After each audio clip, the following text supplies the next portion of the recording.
한 주간 잘 지내셨죠? 네. 고난 주간은 우리에게 예수님의 고난을 깊이 묵상하게 합니다. 그래도 잘 또 회복될 수 있도록 인도해 주신 하나님께 감사합니다. 뭐든지 시작은 미약합니다. 우리가 다 보면 어디든지 시작은 미약합니다. 저희가 처음 예배를 드리다가 하나하나 갖추어서 처음에 방석을 깔고 예배를 드렸었는데요. 그러다가 그래도 하나하나 갖추어서 그래도 예배 드릴 수 있는 모습을 갖추었는데요. 이제는 교회가 분리되어져서 나아가고 그곳에서 이제 교회로서 예배를 드리려고 합니다. 그냥 쉽게 우리만 이렇게 예배 드리는 것이 아니라 이제 하나님이 보내주시는 예배할 자들을 하나님께서 함께 예배할 수 있도록 허락해 주실 건데요. 그러기 위해서 우리가 기도로 준비해야 되겠고, 그러니까 교회는 다른 게 없습니다. 물론 뭐 교회를 예쁘게 꾸며놓으면 처음에 눈으로 보기에는 너무 좋죠. 참 이 교회 참 예쁘다. 저도 뭐 여러 군데 가보면 그런 교회를 보면 부럽더라고요. 그러나 우리가 배우는 것이 있다면 이렇게 집에서 우리가 예배를 드리면서 경험할 수 있었던 것은 외형적인 모습이 아니라 하나님은 어디서든지 우리의 중심을 받으시고 예배를 받으시는 줄 믿습니다. 그래서 우리가 하나하나 또 교회를 하면서 우리 형편대로 행해야 할 텐데요. 중요한 것은 우리 마음과 중심입니다. 기도로 준비해 주시고 이제는 우리가 무엇을 해야 될 것인가, 우리가 무엇을 감당해야 될 것인가, 이렇게 우리가 좀 한편 더 눈을 들어서 볼 수 있는 시각들이 열리기를 원합니다. 제가 기도 교육부서에서 교사들에게 하는 얘기가 꼭 있어요. 뭐라고 얘기하냐면 교사들 보고 얘기하죠. 교사들은 한 150% 정도 해야 아이들에게 전달될 때 80%, 100% 전달될 수 있다. 그 말은 앞에 먼저 서 있는 사람들은 더 다른 사람들보다 내가 더 열정적으로 더 하나님 앞에 더 해야 뒤에 따라오는 사람들 눈에 저 사람 참 열심히 하는구나 이렇게 느껴질 수 있는 겁니다. 그 말은 우리가 본을 보이는 그런 모습인데요. 우리 교회도 그렇게 하나하나 뭔가 마음을 가지고 뭐 하루아침에 내일 하겠습니다가 아니라 그렇게 우리가 나아가기를 주 이름으로 축원합니다. 그래서 우리 먼저 마음으로 그렇게 세워지기를 주님의 이름으로 부탁드리겠습니다. 예수 그리스도 부활하셨습니다. 부활주일은 언제든지 참 감사합니다. 우리는 안 하지만 새벽에 모여서 부활절 아침에 원수를 다 이기고 주님께서 무덤에서 일어나셨던 그 놀라운 영광을 우리도 경험하겠습니다. 그렇게 하며 불렀던 그 찬양과 또 말씀이 우리에게 감동이 됩니다. 부활주일을 맞이하면서 또 우리에게 2022년도 남은 모든 삶의 놀라운 역사들이 하나님 안에서 더 은혜를 받으시고 복을 누리시고 또 하나님을 더 경험하시는 그런 영광된 삶이 되시기를 주의 이름으로 축원합니다. 오늘은 누가 큰 자인가 34번째 시간인데요. 제가 부활주일 설교를 하려다가 오늘 말씀에 공교롭게도 부활절 말씀이에요. 네, 그래서 이 말씀을 통해서 은혜를 나누도록 하겠습니다. 제가 참 강해 설교할 때에 이 절기가 돌아오면 어떻게 하나 이렇게 준비를 하면은 그때마다 딱 이렇게 절기랑 비슷한 그 말씀들이 있어서 네, 참 감사합니다. 우리가 9장을 시작하면서 예수님께서 세 제자를 데리고 변화산으로 올라가셨습니다. 그리고 예수님이 변화되었죠. 그것을 보고 베드로가 큰 은혜를 경험하게 됩니다. 그러면서 베드로는 이런 마음을 갖죠. 여기다 초막셋을 지어서 우리가 여기 살았으면 좋겠다. 그러면서 여기 있으면 너무 좋겠습니다. 이렇게 하지만 예수님께서는 우리가 무엇을 해야 되는가? 왜 우리에게 변화가 필요한가? 이거에 대해서 설명을 하셨어요. 그러면서 우리가 다시 내려가야 되며 우리에게 맡겨진 그 사명을 위해서 우리는 다시 삶의 현장으로 돌아가야 됩니다. 그러면서 예수님께서 의미심장한 얘기를 합니다.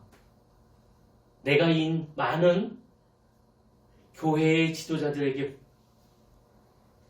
고난을 받을 것이다. 역경을 받을 것이다. 그러고 나는 그들을 통해 죽을 것이다.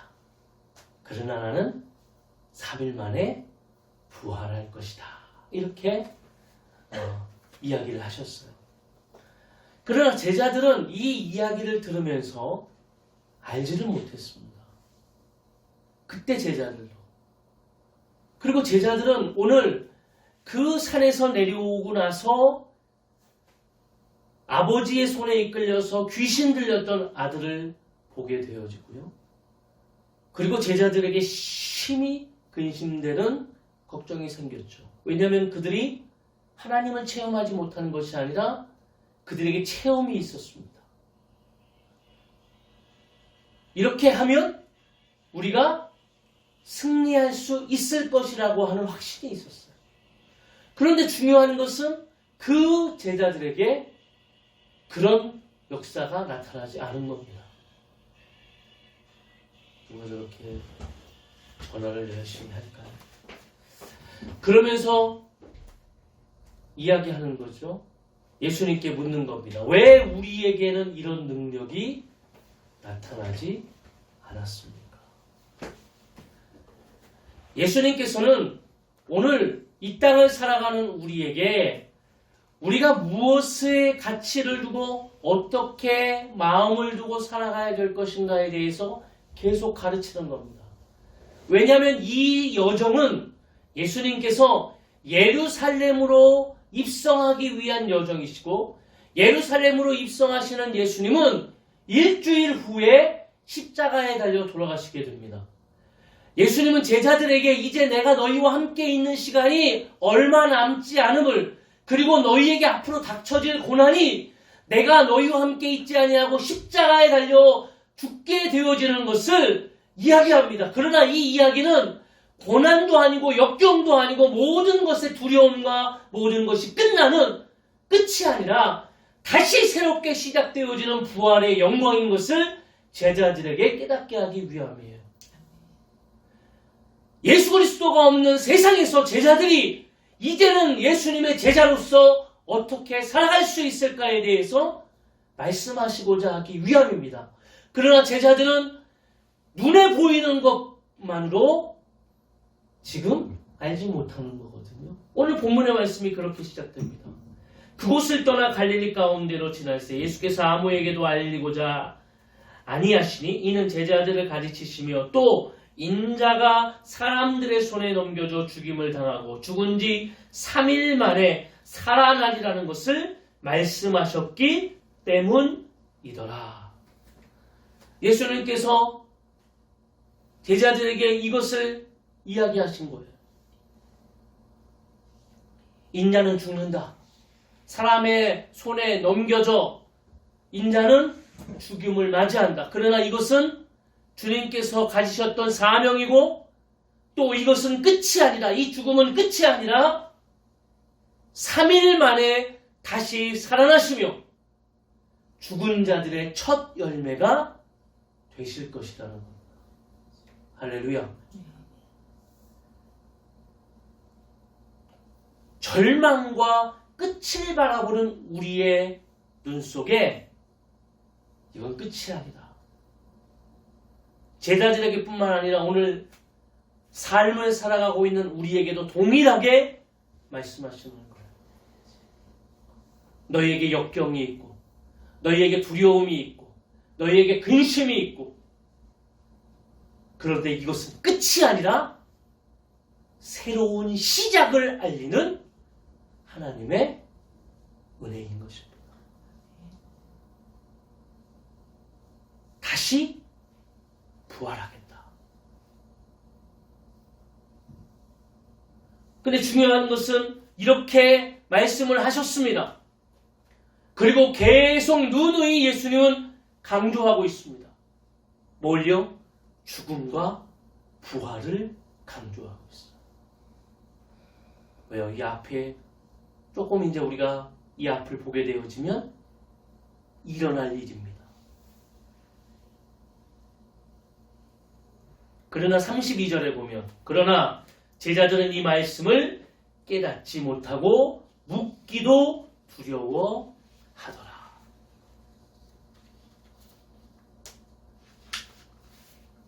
여기에는 뭔가 예수님과 제자들 사이에 지금 함께 제자들과 함께 나아가고 있고 예수님이 가르치고 있으나 보이지 않는 괴리가 존재하고 제자들에게는 계속적으로 예수님이 너희가 쉽게 얘기하면 왜 보지 못하느냐?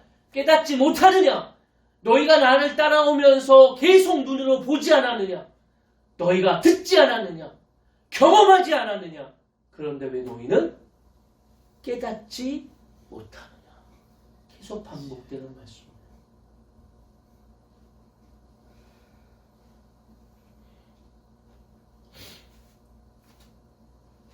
병행 구절에 보니까요.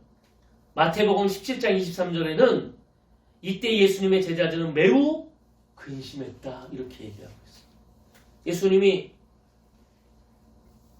깨닫지 못하는 너희가 왜 깨닫지 못하냐면 매우 근심했다. 매우 근심했다는 얘기는 뭡니까?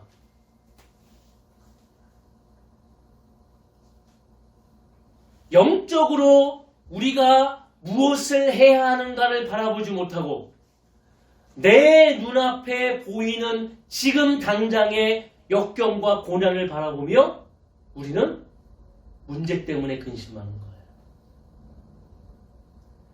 예수님이 나는 죽을 거다.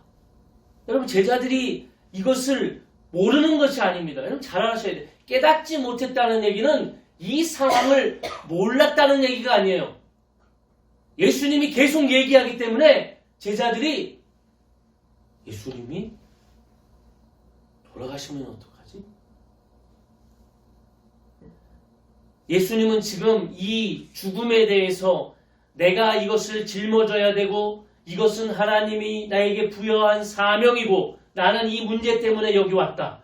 그러나 이 죽음은 분명히 끝이 아니다라고 얘기하고 있어요. 그런데 우리 제자들의 눈에는 무엇이 각인되어져 있냐면 죽음이라는 것이 각인되어져 있어요. 사망이라는 것이. 그러니까 뭐만 바라봅니까? 사망이라는 것. 나는 죽는다. 죽음이라는 것만 바라보는 거예요. 왜 이것이 이루어졌는가에 대해서 왜 예수님이 그토록 많은 사람들을 만나고 그들을 예수님께서 고치시고 그들을 치유하여 주시고 그들에게 눈을 뜨게 하시고 안질뱅이가 걷게 하시고 귀신 들린 자를 물쳐주시는 그런 놀라운 역사를 왜 이루시는가에 대해서 그냥 기적이 일어났구나. 그 의미는 모르는 겁니다. 왜 이 의미를 예수님께서 부여하고 있는지.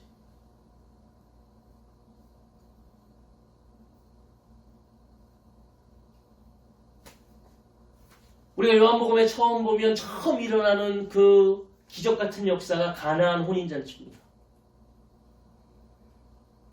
혼인잔치에 포도주가 떨어지게 되고 예수님의 어머니 마리아는 예수님께 부탁을 합니다. 혼인잔치가 계속되어야 되는데 포도주가 떨어졌습니다. 그리고 그 물을 나르는 하인들에게 이야기하죠. 이 예수님이 말씀하신 대로 너희는 하기만 하면 된다. 예수님께서는 그 하인들에게 아구까지 물을 채우라고 말씀하셨고, 그리고 조금 후에 그것을 연회장에 갖다 주라고 이야기했습니다. 하인들은 아무것도 모르고 물을 퍼서 연회장에 갖다 줬습니다. 근데 연회장에서 난리가 났습니다. 이전보다 더 맛있는 포도주가 나왔기에 사람들이 그 잔치가 끊이지 않고 그 잔치가 계속 진행되어지며 더 즐거움과 기쁨을 누리게 됩니다.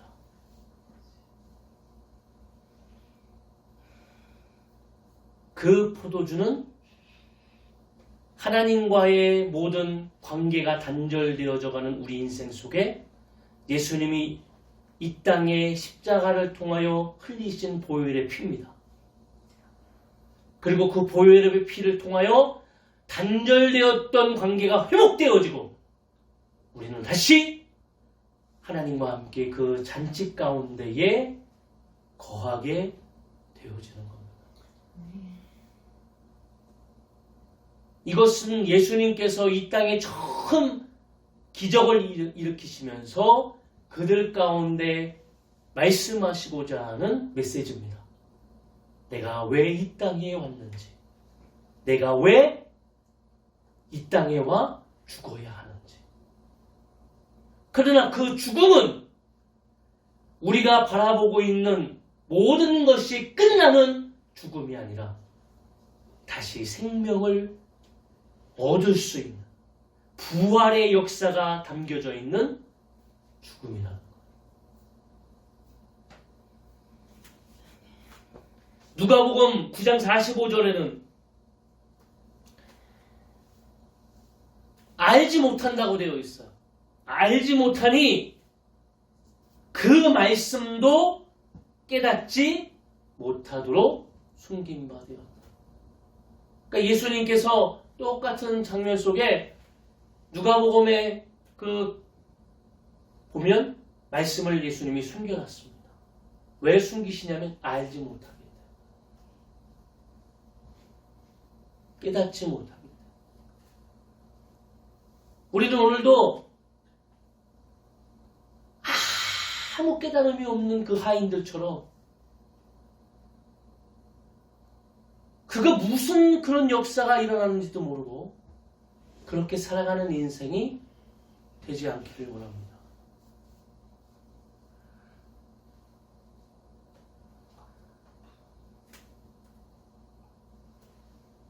두려움은 근심입니다. 여러 가지 삶을 통하여 우리에게 끊이지 않는 근심과 걱정이 우리에게 있는 겁니다. 그러나 우리의 삶을 하나님께서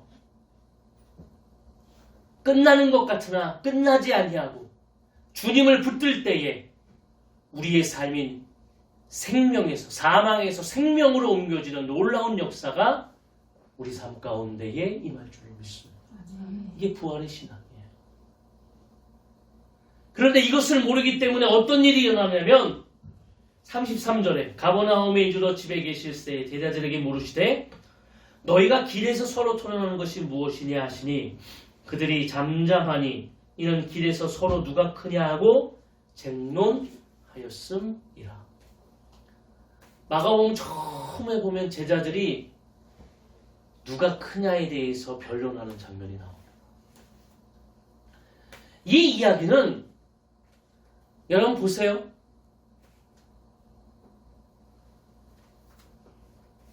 우리가 깊이 깨달아서 영적인 놀라운 비밀, 그 말씀을 깨닫는 자들이 무엇을 해야 하는가를 온전히 깨닫지 못하면 오늘도 우리는 뭐라고 생각하냐면 내가 거하는 세상의 삶 속에서 어떻게 하면 큰 자가 될 수 있을까에 대해서 고민하는 겁니다.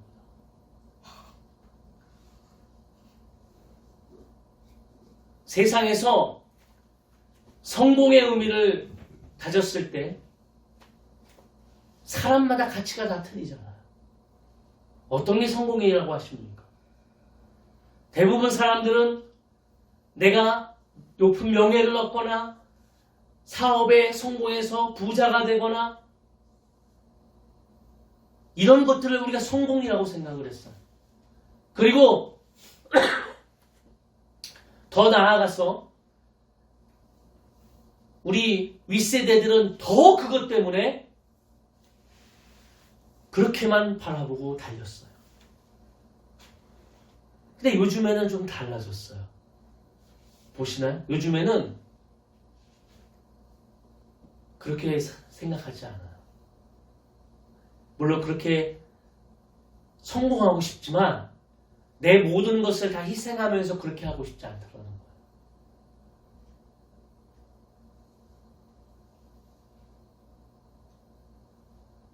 제가 가끔 장을 같이 이렇게 우리 사모랑 같이 가면 많이 달라진 게 있잖아요. 제가 마트에 이렇게 가게 되면 요즘엔 다 가족이나 부부끼리 옵니다.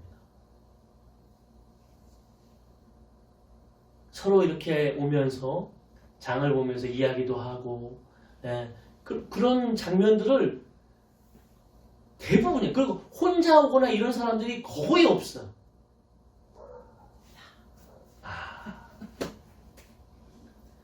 그렇군요. 근데 왜 그렇게 생각하냐면 요즘 사람들은 뭐라고 생각을 합니까?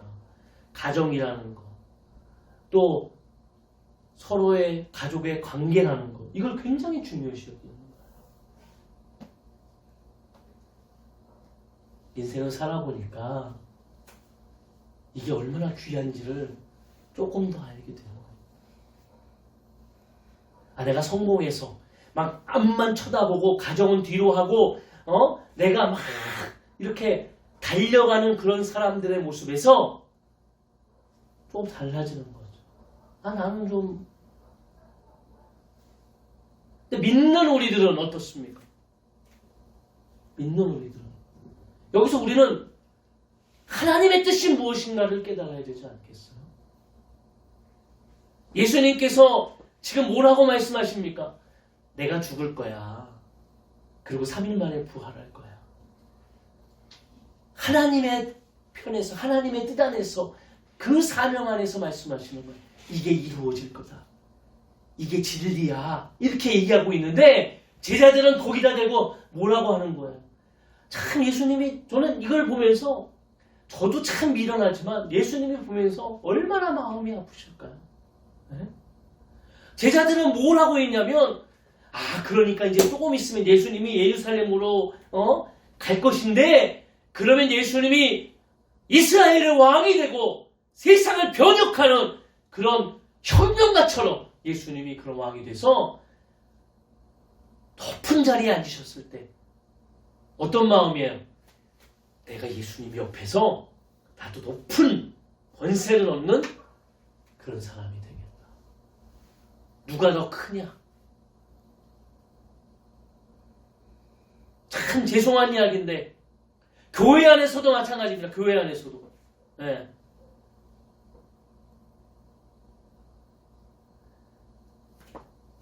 좀 달라지는 것들이 있어요. 우리 한국교회가 보면 이 어떤 직책에 대해서 굉장히 많죠. 옛날 좀 큰 교회, 좀 오래된 교회 가보면은 보면 뭐라고 되어 있냐. 수석장로 뭐 이렇게 되어 있는 거 보셨나요? 장로 중에 수석이다. 장로가 다 똑같죠. 장로 중에 뭐 제일 높으면 뭐 하겠어요. 그래서 지금은 교회들마다 목사님들이 조금 패러다임을 바꿔서 수석 장로가 없어요. 뭐라고 바꾸냐? 선임 장로가 있어요. 선임 장로. 선임 장로는 말이 되죠. 먼저 장로님이 되셨다니까 선임 장로인 거예요. 네. 옛날에 저 교육자 처음 시작하니까 좀 흥미가 수석 부목사. 부목사 중에 수석 부목사는 뭐예요? 부목사는 똑같이. 수석 부목사 되면 뭔가 좀 권세가 생기는 것 같잖아요. 교회 안에서도 그러니까 그런 것들이 남아있잖아요. 네. 교회 재정부장. 네. 아주 그냥 높은 곳이죠. 네. 여전도 회장. 네. 뭔가 막 장을 하나씩 달면 세상에서 똑같이 교회에서도 뭔가 말이죠. 네. 높아지고 거기서 뭔가 네. 아니 교회에서 장로님이고 교회에서 네. 한 파트의 파트장으로 세웠다면 그건 섬기라고 세운 거죠. 네. 섬기라고 세운 거죠. 크게 잘못하는 분들이 있어요. 뭐 부장으로 세워놓으면 사사건건 가가지고 교육자가 뭐 하려고 그러면 그거 안 된다고. 부장을 세울 때 누가 그거 안 된다고 하라고 부장을 세웠나요? 가가지고 교육자가 할 때 그러면 저는 뭘 그러면 섬겨야 됩니까? 저는 뭐를 도와서 본이 되어 섬기라고 부장 세운 거예요. 근데 우리는 뭔가 착각하는 게 뭘 세워놓으면 거기 가가지고 자기가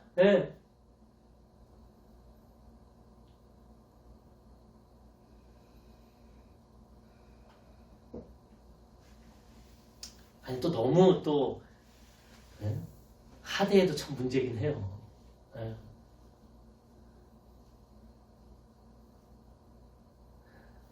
교회 큰 데 있어 보면 좀 큰 교회에서 당하는 일들이 있죠. 가끔 아나무인격으로 내가 준 헌금으로 월급 받는 거 아니냐며 이렇게 따지는 성도가 가끔 나옵니다. 황당하긴 하지만 더 낮아지라고 섬기라고 하는 마음 같은 느낌이죠. 교회에서 세상에서 이제 못하니까 교회라는 곳에서도 이렇게 뭔가 말이죠.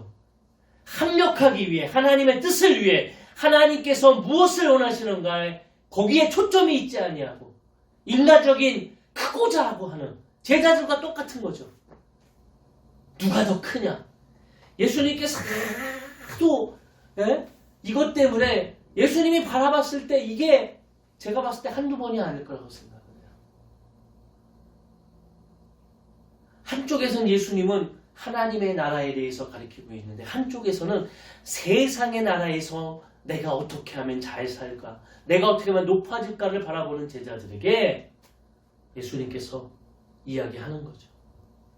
35절 예수께서 앉으사 12제자들을 불러서 이르시되 누구든지 첫째가 되고자 하면 무사람의 끝이 되며 무사람을 섬기는 자가 되어야 하리라 하시고 아멘. 예수님께서는 빌립보서 2장을 통하여 우리에게 예수님께서 왜 이 땅에 오셨는가에 대한 그 겸손을 가르치셨습니다. 우리 한번 찾아볼까요? 빌립보서 2장입니다.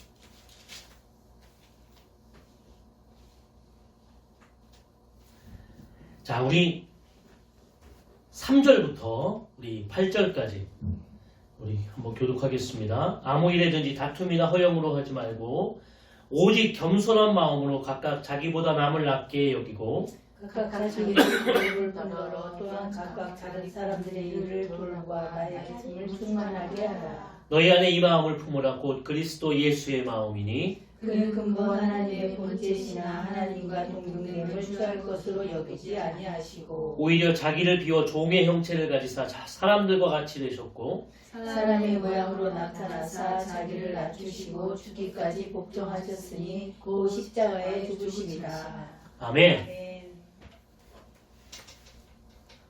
예수님의 그 겸손은 말하자면 하나님의 말씀을 통해서 이 땅에 우리가 무엇을 하며 살아가야 될 것인가를 그래서 가장 낮은 곳으로 그것이 십자가의 죽음이에요. 가장 낮은 곳에서. 그러나 이것으로 끝나는 것이 아니죠. 9절 이러므로 하나님이 그를 지극히 높여 모든 이름 위에 뛰어난 이름을 주사 하늘에 있는 자들과 땅에 있는 자들과 땅 아래에 있는 자들로 모든 무릎을 예수의 이름에 꿇게 하시고 11절 다 같이 모든 입으로 예수 그리스도를 주라 시인하여 하나님 아버지께 영광을 돌리게 하셨느니라. 아멘. 아멘. 그러니까 예수님은 뭐라고 하시는 겁니까? 제일 낮아져라. 높아지기 원하느냐? 제일 낮아져라. 제일 낮아져라. 겸손에 대해서 말씀하시는 거예요. 그 겸손은 십자가에 죽기까지 하나님 앞에 복종하시고 순종하시는 예수님의 그 발자취를 이야기하는 겁니다. 예수님 자체가 겸손이에요.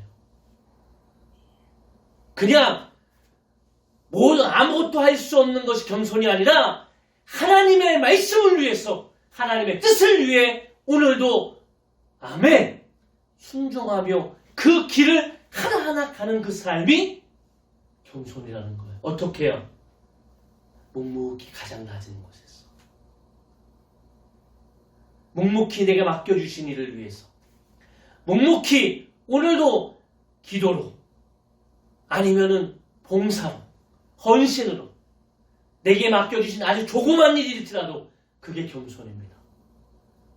강단 위에 물 하나 올려놓는 것도 의자 하나 닦는 것도 하나님을 위해서 오늘 그 나라를 위해 기도하는 것도 전도지 하나 주는 것도 이게 다 겸손이라는 거예요.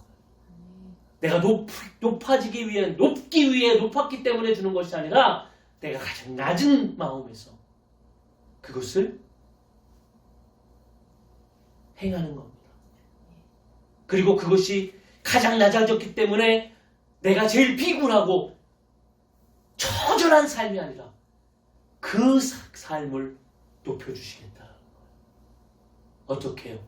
하나님의 영광이 드러날 수 있는 삶으로 하나님의 뜻이 이루어지는 삶으로 하나님의 언약이 성취되는 삶으로 증거하시겠다는 거예요. 이게 부활의 신앙을 가진 삶이에요. 아멘. 부활의 신앙을 갖기를 원합니다. 아멘. 마지막으로 예수님께서 말씀하시는 것은 그러면서 이야기하는 거죠. 36절 어린아이 하나를 데려다가 그들 가운데 세우시고 앉으시매 제자들에게 이르시되 누구든지 내 이름으로 이런 어린아이 하나를 영접하면 곧 나를 영접함이요 누구든지 나를 영접하면 나를 영접함이 아니요 나를 보내신 이를 영접함이니라. 아멘. 아주 간단하죠. 어린아이는 그 당시에 숫자로도 세지 않는 어떻게 보면 그 당시에 아이들은 참 어려울 수 있습니다. 지금은 아이를 몇 명 안 나니까 막 집집마다 우리 집도 마찬가지인데 막 애가 막 최고로 막 사랑하고 그러나 물론 사랑하겠지만 형편과 사정 때문에 뭐 그렇게 옛날에 크셨나요? 우리 어머니 세대 때는 안 그렇죠. 그냥 뭐 많으니까 막 집에 가면은 막 아이들이 막 5명에서 막 10명 막 그냥 자라나는 거예요. 그냥 근데 예수님께서는 아이 하나를 데려다가 꼭 안으시면서 이렇게 소외당하고 이렇게 어떻게 보면 사람으로도 세지 않은 것 같은 이 아이 하나를 사랑함을 통해 영접하는 이것이 하나님께서 오늘 너희를 통하여 이루어 가실 한 영혼을 천하보다 귀하게 여기실 이 영혼을 바라보면서 이것을 통해서 하나님의 영광이 드러날 것을 바라보는 이게 하나님의 뜻이고 우리가 해야 될 것이라는 것을 이야기하는 겁니다. 내가 더 크냐? 더 많이 가졌냐?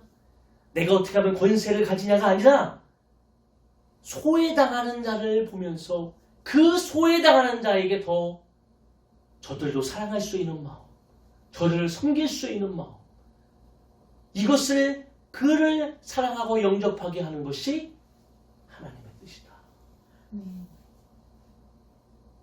우리가 잃어버린 것이 있다면 부활의 신앙을 통해서 우리는 저도 마찬가지입니다. 어느 날 선교지로 나가라. 물론 하나님 준비 안 됐는데 보내실 리는 없지만 그랬을 때 우리는 얼마나 많은 고민을 하시겠어요. 어느 날 우리에게 명령하셔서 시골 교회로 가라. 얼마나 많은 근심을 하겠습니까? 다 버리고 그런 마음이 없기 때문에 핑계를 대고 여러 가지 상황 때문에 아멘! 이렇게 못한다는 얘기죠. 하나님, 내 상황이요. 내 아이가요. 내가 지금 여기서 터전이요. 이런 이야기들이 하나님의 뜻과 하나님의 명령보다 더 앞서 나오는 인생을 우리가 살아가고 있어. 저 시골에 이름도 없고 지금도 알 수 없는 그 소외당하고 불쌍한 영혼을 위해 아멘, 내가 가겠습니다. 감당하겠습니다. 라고 하는 고백이 나오지 않는다는 겁니다. 왜냐하면 우리에게 부활의 신앙이 온전히 드러나 있지 않기 때문에 이 이야기는 어린아이 같은 순수한 마음을 가졌을 때 할 수가 있어요. 아이들은요 말하는 대로 하거든요. 가라 그러면 가고 예수님이 손을 잡으면서 우리 같이 가자 하면 가는 거예요. 네. 그런데 이제 조금 이제 더 크면 뭐가 생기냐? 왜요? 안 가고 싶은데요? 이게 생기기 시작할 때부터가 이제 그 순수함을 잃어버리게 되는 거예요. 자기 생각이 더 강해지게 되고 주장이 강해지게 되고 이게 안 좋다라는 얘기가 아니라 그게 잘하는 거예요. 그런데 그럼에도 불구하고 우리가 하나님 앞에서 그 순수한 열정과 순수한 순종을 우리가 분명히 깨닫게 되어진다면 하나님의 나라와 그 영광, 부활의 놀라운 역사들이 우리를 통하여 증거될 줄로 믿습니다. 아멘. 네, 그렇게 일주일 동안 살아가시고 승리하시기를 원합니다. 아멘. 네. 그러니까 부활의 신앙이라는 것은 우리가 부활절마다 계속 얘기하고 또 우리가 살아가면서 우리 가운데 얘기하죠. 부활의 신앙은 죽은 것을 바라보는 게 아니에요. 사망한 것을 바라보는 게 아니라 사망한 것은 끝이 아니라 하나님 안에서 이것은 새로운 시작이다. 절망과 두려움이 내게 왔을 때 이것은 끝이 아니라 새로운 시작의 알림을 나에게 깨닫게 하는 것이다. 그러니까 세상 사람들도 많이 얘기하는 거예요. 조금 얘기하는 사람들 뭐라고 얘기합니까? 가장 어두울 때가 뭐 한다고요? 동이 틀 때가 가까운 거다. 그러니까 세상 사람들도 얘기해요. 그러니까 지금 네가 힘들어? 지금 굉장히 역경적이야? 가장 어두운 것처럼 절망적일 것처럼 느껴지는 그때 동이 틀 시간이 가까워. 그러니까 요즘 제가 이게 보면서 그런 얘기합니다. 좀 인기 있었던 사람들이 뭐라고 얘기합니까? 산은 올라가지만 다시 내려와야 돼요. 이 세상의 모든 것은 올라가는 것처럼 승승장구하지만 분명히 깨달아야 되는 건 다시 올라가면서 누리는 것이 아니라 내려오고 와야 된다는 거예요. 하나님은 그러나 여기서 더 우리에게 이야기하죠. 우리에게 지금 있는 이 사망과 같은 문제는, 역경은 다시 생명을 얻기 위한 시작이다.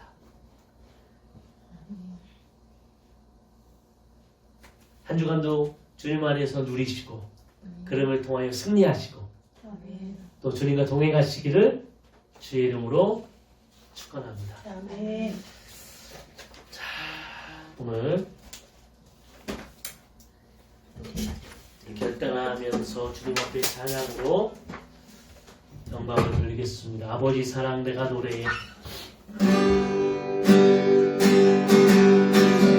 아버지 사랑 내가 노래해.